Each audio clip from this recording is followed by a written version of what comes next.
বন্ধুরা, আজকে বানাচ্ছি হাতে মেখে আলু বেগুন দিয়ে মৌরলা মাছের বাটি চচ্চড়ি।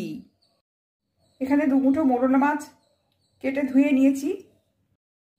এখানে নিয়েছি পাতলা করে কাটা 2টো মিডিয়াম সাইজের আলু, পাতলা করে কাটা 3টে ছোট বেগুন, আর নিয়েছি পেঁয়াজ কুচি, আদা রসুন বাটা, ধনে গুঁড়ো, কালো জিরে, লঙ্কার গুঁড়ো, হলুদ গুঁড়ো আর কয়েকটা চেরা কাঁচা লঙ্কা।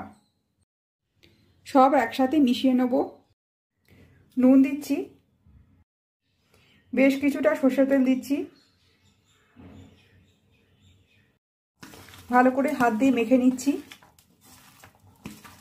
কড়াইতে মাছ আর সবজি মাখাটা ঢেলে দিচ্ছি। ঢাকা দিয়ে কিছুক্ষণ কুক করব। বাটি ধোয়া জল দিয়ে দিচ্ছি। ঢাকা দিয়ে মিডিয়াম ফ্লেমে 8-10 মিনিট কুক করে নেব। মাঝখানে একবার নেড়ে দিচ্ছি। রেডি হয়ে গেছে হাতে মেখে আলু বেগুন দিয়ে মৌরলা মাছের বাটি চচ্চড়ি। আমি গরম গরম ভাতের সঙ্গে সার্ভ করেছি।